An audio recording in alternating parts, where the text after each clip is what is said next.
देखिए chapter number 2 class 1 class 2 खत्म, class 3 और तीसरा दिन हम यहाँ पे आए हैं। ठीक है, कल को क्लास नहीं लेते, कल चले थे बराती में डांस कर रहे थे इधर लगा मूवी नहीं मिला मुझे। ठीक है, चलिए राजा किसान और नगर के बारे में पढ़ रहे हैं चैप्टर में, लेकिन अभी तक इसके बारे में कभी ज्ञान हमको मिला ही नहीं है। न तो राजा के बारे में बताया है और नहीं किसान के बारे में, नहीं नगर के बारे में, इसके बारे में भी चर्चा नहीं हुआ, लेकिन चर्चा होगा अभी बीच क्लास से। राजा के भी बताए, राजा महाराजा के बने रहे। ठीक है, चलिए लास्ट क्लास चला था अशोक द्वारा कलिंग पर विजय प्राप्त किया गया। कलिंग पर हमला किया था, पता है ना, 261 ईसा। ये सारा उल्टा पलटा क्वेश्चन से बता है कि नहीं, क्या पूछ रहे क्या बता रहा। 261 ईसा पूर्व में क्या होता, कलिंग का युद्ध होता। 261 ईसा पूर्व में कलिंग का युद्ध, और इसी पर युद्ध लड़ने के बाद क्या हुआ था कि अशोक क्या किया था, कलिंग पर विजय प्राप्त किया था। क्या विजय प्राप्त किया था, कहाँ, कलिंग पर। लेकिन इस बात आए थे हम उस क्लास में कि अशोक द्वारा इतना खूंखार लड़ा गया था, जिसमें यहाँ पे बच्चा औरत जो भी है सभी को मार काट दिया, टोटल के टोटल उजाड़ दिया। ठीक है, इसके कारण क्या हुआ, इसके बाद इसको जब देखा वहां पे गया युद्ध के बाद देखे गया सारा ऐसे ही सब पड़ा हुआ था, टोटल सब लाश ऐसे पड़ा हुआ था, सब बच्चा बच्चा सब किधर मार दिया। उस वक्त इसको क्या हुआ, हृदय परिवर्तन हुआ। तो बोले यहाँ पे कि किस युद्ध के बाद अशोक का हृदय परिवर्तन हुआ, कलिंग के युद्ध के बाद अशोक का हृदय परिवर्तन हुआ।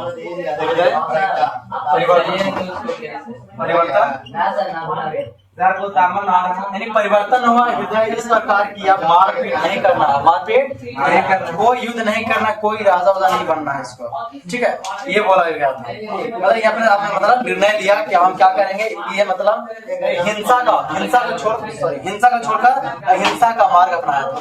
ठीक है, किस युद्ध के बाद, तो हो जाएगा कलिंग युद्ध के बाद हिंसा को छोड़कर अहिंसा का मार्ग अपनाया, अहिंसा का मार्ग सारा का सारा क्वेश्चन दे दिया है, सब कुछ लाइक है।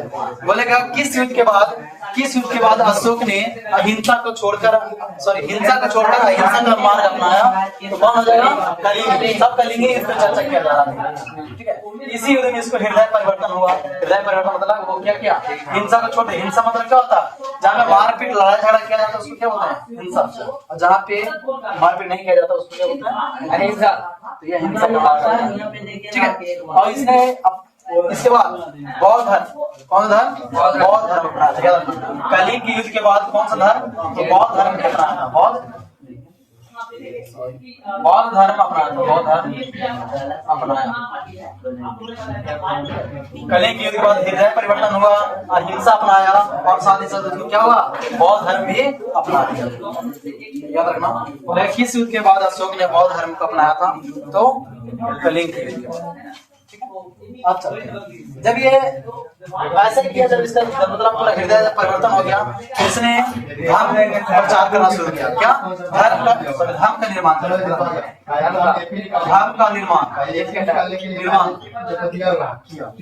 सबसे पहला शासक था अशोक, जिसने धर्म का निर्माण किया। धर्म के मतलब होता है एक प्रकार के धार्मिक होता है, क्या होता है, धर्म होता है। उसी में ये भी अपना धर्म का निर्माण करने वाला पहला शासक कौन था, याद रखना, अशोक। कौन था, अशोक ही ने पहले धर्म का निर्माण किया था। ये धर्म क्या था कि इसने अच्छा विचार लिखा था, उसने सोचा था और अच्छा विचार को क्या किया था, इसमें वर्णन किया था। जो इस विचार को मानेगा वही इस धर्म में शामिल होगा। ठीक है, चलिए देखिए आप, इसमें था धर्म को प्रचार करने के लिए, इसका प्रचार करने के लिए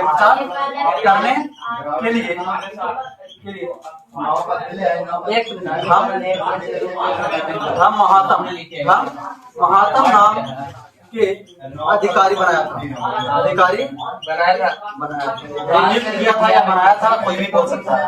ठीक है, कि धर्म के प्रचार के लिए किस नाम से अधिकारी नियुक्त किया था, किस नाम से, याद रखना धर्म महात्मा, किस नाम से क्या किया था, अधिकारी बनाया था। ज्यादा की अलग जगह पर क्या करेगा, प्रचार करेगा इस धर्म को। ठीक है, जो धर्म बनाया था ना, इसी धर्म को प्रचार करने के लिए क्या बनाया था उसने, धर्म महात्मा नाम के अधिकारी नियुक्त किया था। उसी के माध्यम से हर एक क्षेत्र में जाके क्या किया था, उन्होंने प्रचार किया था। ठीक है, इसका धर्म क्या है, एबी की जब पूछा है कि अशोक का धर्म क्या है, अशोक के धर्म से आप क्या समझते हैं, तो इसमें जानना कि बड़ों के प्रति क्या करना, आदर करना, बड़ों का आदर, और माता पिता, माता और इधर से करना, माता पिता तथा बड़ों का आज्ञा मानना, आज्ञा मानना, ये और ब्राह्मणों के प्रति, सन्यासी और ब्राह्मणों के प्रति, ब्राह्मणों के प्रति उदार होना, यानी उसके प्रति दिल हमारा खुला रखना। जब भी मतलब ऐसा कुछ बोले तो अपना क्या करना कि कोई भी सन्यासी या ब्राह्मण आता है भिक्षा उक्षा मांगे, उसको देना चाहिए, क्या करना चाहिए, देना चाहिए, और बड़े के प्रति आदर होना चाहिए। नहीं कि कोई बड़ा आदमी है उसके सामने कुछ नहीं बोले, हम कुर्सी में बैठे हुए वो खड़ा है, ऐसा नहीं है। ये अच्छा तरह से पूरा माइंड ही परिवर्तन हो गया था, सब बोल रहे थे। ठीक है, और माता पिता तथा बड़ों को आज्ञा मानना, ठीक, आज्ञा को पालन करना, ये था इसका धर्म। और दया करना, क्या करना, दया करना, और दान पुण्य किया, दान पुण्य करना, दान और पुण्य करना, दान पुण्य करना, सेवक और दासों के साथ उदार व्यवहार, हाँ, और सेवक और दास के साथ, सेवक और दास के साथ, दास के साथ उदार व्यवहार करना, उदार व्यवहार करना है, अच्छा व्यवहार करना, क्या करना, अच्छा व्यवहार करना। ये सब था बाबू इसका धर्म। देखना नीचे दिखाई दे रहा है, देखो नीचे दिखाई दे रहा, शामिल करना। ये इतना ही आप ये याद रखना, बहुत ज्यादा है, ये आप 2 नंबर में पूछेंगे ना, 2 नंबर कंफर्म याद रखना बाबू, ये पूछना ही है। बोलेगा कि अशोक के धर्म से आप क्या समझते हैं, क्वेश्चन लिख देते हैं, अशोक के धर्म से आप क्या समझते हैं, अशोक के धर्म क्या क्या, यहाँ से आंसर आपको होना चाहिए। अशोक का धर्म जिसमें कि लिखा गया था कि बड़ों का आदर करना चाहिए, माता पिता और तथा बड़ों का आज्ञा का पालन करना चाहिए, और सन्यासी और ब्राह्मणों के प्रति उदार होना चाहिए, उन लोगों के प्रति प्रेम होना चाहिए आपका। ठीक है, दया करना चाहिए, कोई से किसी को भी देख के खुशी नहीं मनाना चाहिए, जो जैसा स्थिति में उसी स्थिति के अनुसार क्या करना चाहिए, उसको अनुभव करना चाहिए, दया करना चाहिए, दान पुण्य करना चाहिए, दान पुण्य करना चाहिए, भिखारी या भिक्षा मांगे तो क्या कीजिए, दान दीजिए, ऐसा करना चाहिए। सेवक और दास के प्रति क्या करना चाहिए, साथ अच्छा व्यवहार होना चाहिए। अच्छा व्यवहार कहने मतलब क्या, सेवक क्या होता है, जो नौकर होता है, नौकर उसको सेवक बोलते हैं, और दासी मतलब वही होता है जिसको बोलते हैं जो घर में आके काम करते रहना, इस सेवक दासी कहलाते हैं। सेवक और दासी के साथ अच्छा व्यवहार करना। कितना लोग ऐसे भी होता है जो कि आप पढ़े थे क्लास 10 में, एक चैप्टर है बहादुर, हिंदी बहादुर नाम का एक चैप्टर है जिसमें बताया गया था बहादुर एक नौकर के रूप में कहा जाता है लेखक के घर, अमरजीत लेखक क्या नाम रहता है, अमरकांत के घर जाते हैं, और वहाँ पे क्या होता है कि शुरुआत में तो अच्छा व्यवहार किया जाता है, लेकिन उसके बाद क्या होता है, घटिया गाली गलौज मार पीट के जाने लगा था बहादुर के साथ।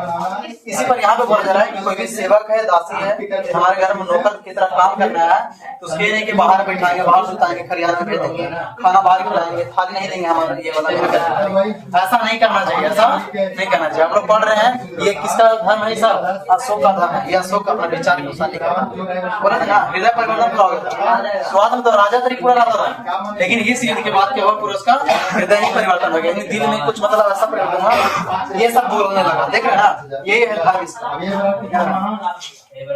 ये 2 नंबर का क्वेश्चन यही है, अशोक का धर्म क्या है, बड़ों के प्रति आदर होना चाहिए, दोनों विधि, माता पिता के बात को मानना चाहिए, और सन्यासी ब्राह्मणों के प्रति उदार होना चाहिए, दया दान पुण्य करना चाहिए, सेवा और दास के साथ अच्छा व्यवहार करना चाहिए। ये सब इनका धर्म में था लिखा हुआ।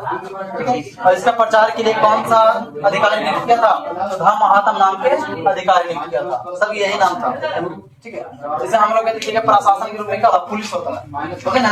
पुलिस कोई भी पुलिस से मतलब पुलिस बहुत सारे रहते हैं, एक थोड़ी पुलिस बोलते हैं, बहुत सारे रहते हैं। वो जो पुलिस बोलते हैं ना है उसी पर यहाँ पे धम्म महात्म, इसका प्रचार करने वाले जितने भी लोग थे उनको क्या बोला जाता था?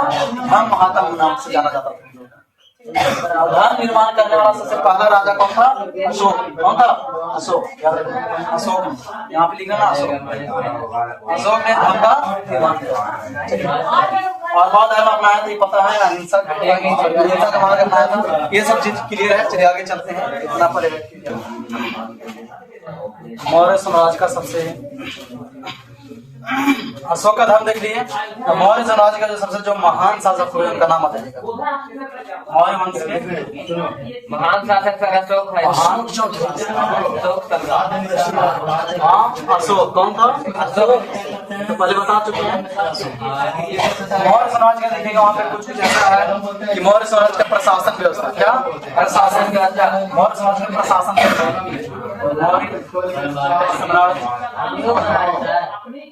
मौर्य साम्राज्य का प्रशासन, राज्य का प्रशासन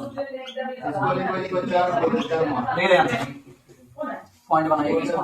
मौर्य साम्राज्य का प्रशासन देखिएगा तो वहाँ पे राजनीति का 5 प्रमुख केंद्र था। कितना? 5 प्रमुख केंद्र था। देखिएगा मौर्य समाज का प्रशासन का राजनीतिक केंद्र है, याद रखना। मौर्य समाज का राजनीतिक केंद्र, राजनीतिक केंद्र है। 5 लिखते हैं पहले, ठीक है। 5 प्रमुख राजनीतिक केंद्र जहाँ से क्या होगा? 5 प्रमुख राजनीतिक केंद्र कहने का मतलब क्या हुआ कि वहाँ से 5 ऐसे जगह जहाँ से सैनिक, ठीक है, सैनिक वहाँ से मतलब देखभाल करने वाला, कहीं कहीं मतलब क्या होगा कि कहीं मतलब कुछ चीज का और का जैसा चलन करना है। जैसे सैनिक हो गया अलग, फिर भोजन के लिए अलग, इस सब जो है ना, इस सब के अलग अलग जगह से क्या होता था कि रक्षा होता था, ठीक है। प्रशासन वहाँ पे अलग अलग जगह तैनात था। वो 5 राजनीतिक केंद्र कॉम्प्लेक्स था जहाँ से मतलब यहाँ के शासन व्यवस्था अच्छी तरह देखभाल किया जाता था, ठीक है। देखिए आपका पहला पाटलिपुत्र, पहला क्या लिखिए? पाटलिपुत्र। पाटलिपुत्र क्या क्या बोलते हैं आप? पटना। क्या बोलते हैं? पटना। ये पता है तुमको कि पहला जो पाटलिपुत्र है वो यहाँ के मगध में क्या था? राजधानी था, है ना? पता मगध का राजधानी केंद्र, राजधानी केंद्र भी कह सकते हैं। राजधानी केंद्र था, कुछ राजधानी केंद्र, ठीक है। ये पाटलिपुत्र राजधानी केंद्र था। कब से ये राजधानी बना था पता है आपको? कि मगध की राजधानी पहले कहाँ था? बता दीजिए। पहली बार कहाँ बनाया गया था? मगध की राजधानी कहाँ था पहले? राजगीर।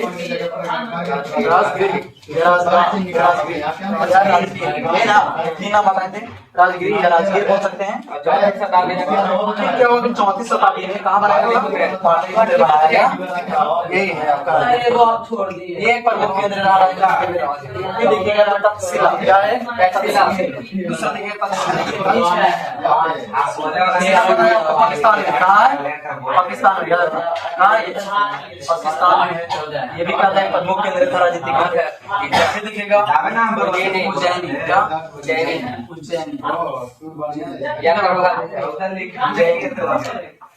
उज्जैनी ना, एक उज्जैनी है तो वहाँ के प्रमुख केंद्र था।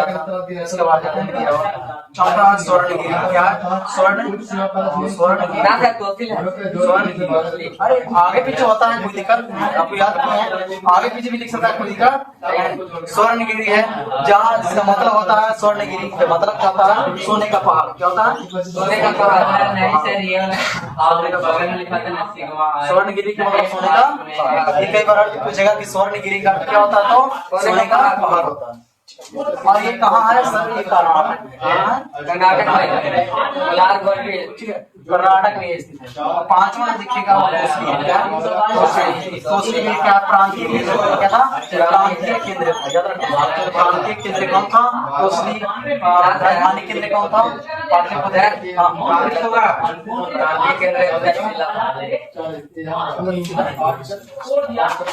ये भी है, ठीक है, ये भी है।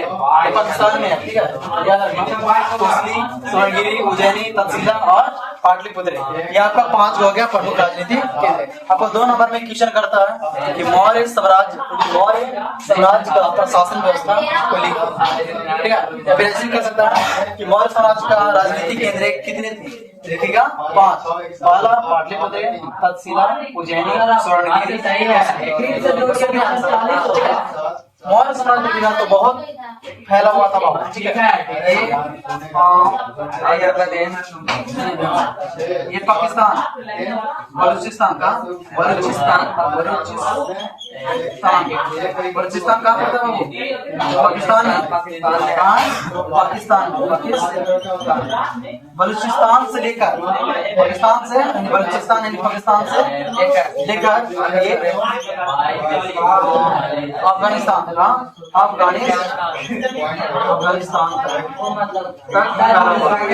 क्वेश्चन आता है आपका बाबू, याद रखना कि मौर्य साम्राज्य कहाँ तक विस्तार था, इसका कहाँ से कहाँ तक फैलाव था। तो पाकिस्तान में एक जगह है बलूचिस्तान, वहां से लेके और ये क्या होता है अफगानिस्तान के भारत में तो था ही, अरे भारत में तो था ही, लेकिन भारत के साथ पाकिस्तान और अफगानिस्तान तक ये फैला हुआ था, ठीक है। यहाँ पे देखिएगा तो ये साम्राज्य ज्यादा दिन तक चल नहीं पाता, मात्र ये कहेंगे देखिए तो 100 साल दिया जाता है, लेकिन वास्तव में सर्च मारेंगे गूगल पे तो 137 वर्ष बताएगा, लेकिन हम बता रहे हैं एनसीईआरटी के तहत मौर्य साम्राज्य मात्र लगभग मात्र 1.5 यानी 150 साल तक चला था। 150 साल लगभग में याद है कितना भी देता है, 100 भी देता है, क्या देता है 100 भी देता है, ये दोनों याद रखना थोड़ा सा। मौर्य साम्राज्य मात्र कितना 150 साल तक चला। आपको ऐसा वास्तव में 100 ही हर एक जगह 100 ही पढ़ाया जाता है, कितना 100 ही पढ़ाया जाता है, याद रखना 100 150। अब इसके बाद आगे चलते हैं, अभी यहाँ पे लिख रहे हैं, ठीक है, यहाँ पे चलते हैं, यहाँ पे दिखाई दे रहा है, देखिए यहाँ पे 5 प्रमुख केंद्र था, याद रखना 5 लिख देना। इसके बाद थोड़ा अब यहाँ पे क्या हुआ कि यूनानी के जो लोग थे, यूनान के लोगों द्वारा जो लिखा गया था उन्होंने बुक लिखे थे। पता है कि यूनान का राजदूत कौन था? कौन था? उसका पुस्तक का नाम पता है? इंडिका। कर रहा था ना, क्या नाम था उसका? इंडिका में मौर्य साम्राज्य के बारे में कुछ लिखा, जो इसमें बताया है कि यूनानी के अनुसार बताया गया, यूनानी के लोगों के अनुसार यहाँ पे मौर्य साम्राज्य का यूनानी स्रोतों के अनुसार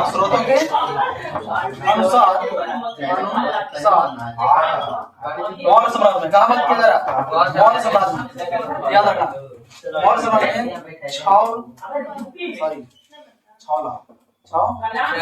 6 लाख पैदल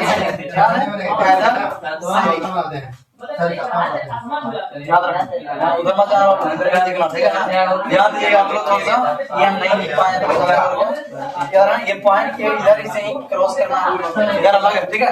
ये देखिए यूनानी स्रोतों के अनुसार मौर्य समाज में लगभग 6 लाख पैदल सैनिक थे। 6 लाख पैदल का मतलब जो पैदल जो सैनिक चलते हैं, पैदल सैनिक उसी को बोलते हैं। पैदल मतलब सबकी कहेंगे हमला करना तो पैदल नहीं जाएंगे, कितना लगते हैं 6 लाख, जिसमें से 30,000 घुड़सवार सैनिक थे। घुड़सवार सैनिक कितने थे? 30,000। याद रखना, क्वेश्चन कई बार पूछा गया, मौर्य साम्राज्य में घुड़सवार सैनिक कितने थे? 30,000। पैदल सैनिक कितने थे? 6 लाख। लेकिन इसी में देखिएगा 9,000 हाथी पर चढ़ के 9,000 सैनिक कितना था? 9,000। 30,000 घुड़सवार घोड़ा वाला सैनिक है, और पैदल सैनिक 6 लाख, ठीक है, ये याद रखना। इस प्रकार क्या हुआ कि मौर्य साम्राज्य के यहाँ से समाप्त करते हैं। अब चलेगा गुप्त वंश। कौन चलेगा? गुप्त वंश, ठीक है। इसके बाद यहाँ तक आपको समझ में आया था, ठीक है। आगे चलते हैं, इसको यहाँ तक लास्ट में इसको क्या करते हैं, ये मात्र पेंट होगा, कितना साल तक दिया रहा? लगभग 150 देगा, लेकिन 100 से ज्यादा 100 साल लिखिए। उसके बाद हम चलते हैं गुप्त वंश चालू करते हैं। दिखाते हैं क्या देखते हैं। 6 सतह है तो अब आता है गुप्त वंश। कौन सा वंश? गुप्त वंश। तो कुल एक पासे को फेंकने पर गुप्त वंश में एक शासक था जो सबसे महान शासक थे, उसका नाम है समुद्र। क्या नाम है? समुद्र। 16 4 को फेंकने तो 216 कोई आता पता है? कोई आता पता है? आता पता बता रहे हैं ना, देखिए। 4 को पास फेंके तो समुद्रगुप्त इसका इस शासक था, गुप्त वंश का शासक था समुद्रगुप्त। क्या नाम था? समुद्र। अब वो देखो पासा फेंकना पासा फेंके ये होगा समुद्रगुप्त। ये गुप्त वंश का भाई पर नाम गुप्त वंश इसका यहाँ नाम से का आ जाएगा। चौथा शासक। चौथा शासक पहले नंबर 2 होगा शासक 2 तो दूसरा पर 8 हो गया। याद रखिएगा। समुद्रगुप्त गुप्त वंश का क्यों शासक था? चौथा शासक था। और ये इसका पुत्र था तो चंद्रगुप्त प्रथम के पुत्र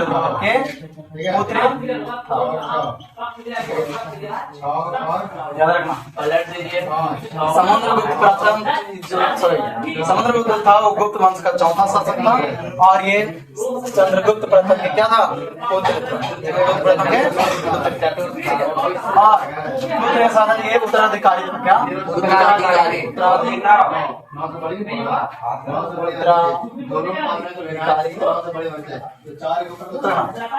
चंद्रगुप्त प्रथम के उत्तराधिकारी कौन था? तो समुद्रगुप्त।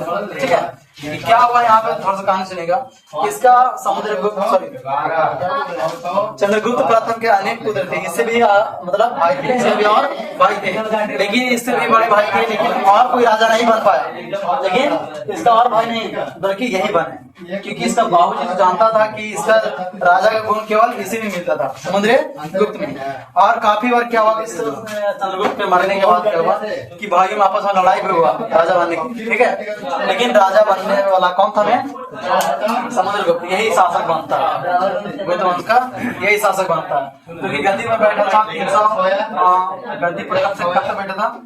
गद्दी पर 335 में बैठा था, 235 में बैठा था। इसी बाबू इसी में आ गया ना।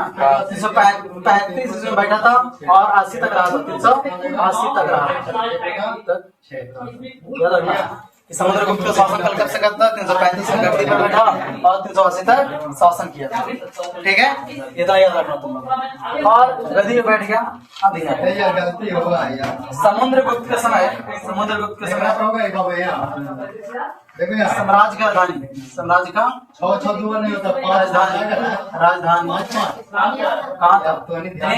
गुप्त वंश का राजधानी, गुप्त जो साम्राज्य था तो मगध साम्राज्य, उस समय गुप्त वंश के समय कहाँ राजधानी था? क्या पटना ही था। कहाँ था? पाटलिपुत्र। उस समय भी यही था। चंद्रगुप्त मौर्य के समय भी पाटलिपुत्र था, और बोले समुद्रगुप्त के समय भी कहाँ रहा? पाटलिपुत्र। ठीक है, ये सबसे महान शासक, गुप्त वंश के सबसे महान शासक। गुप्त वंश के सबसे महान शासक कौन थे? महान शासक कौन था? समुद्रगुप्त। ठीक है, ये गुप्त वंश के सबसे महान शासक हुए। और साथ ही साथ इसको गुप्त वंश को क्या हुआ कि एक इतिहासकार था जिसका नाम है B.A. स्मिथ। क्या नाम है? B.A. स्मिथ। B.A. स्मिथ द्वारा क्या हुआ कि देखो B.A. स्मिथ के द्वारा समुद्रगुप्त को नेपोलियन कहा गया। नेपोलियन ऐसा नहीं लिखते हैं, भारत का नेपोलियन, भारत का नेपोलियन कहा गया। तुम लोग भारत का नेपोलियन किसे कहा जाता है? समुद्रगुप्त को कहा जाता है। ये पॉइंट याद रखना। भारत का नेपोलियन कौन था?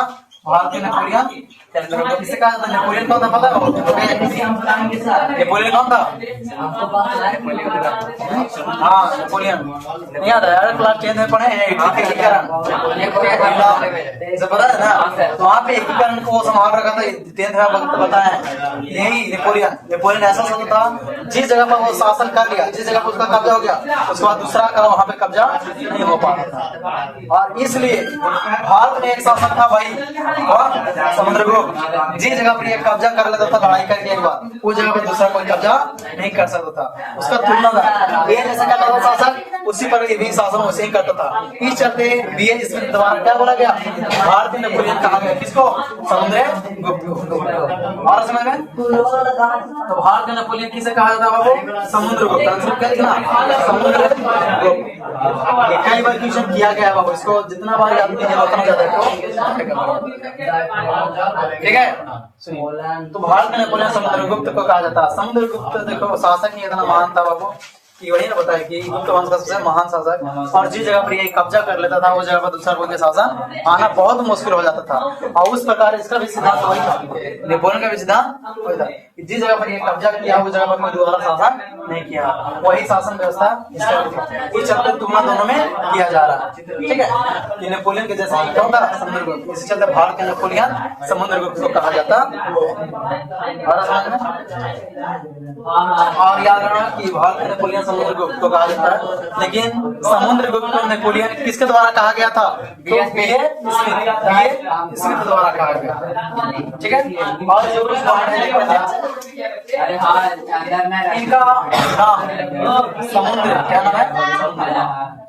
समुद्रगुप्त जो नाम है ये समुद्र से है, और इनका नाम का मतलब होता है महासागर होता है। क्या होता है? इनका नाम का मतलब महासागर होता है। क्या होता है? महासागर। नाम जैसा है वैसा काम भी किया, महासागर जैसा उदाहरण भी रख देता है, इतना महान शासक है। ठीक है, चलिए इसके लिए कर लेते हैं, बाकी को बाद में बताएंगे आपको।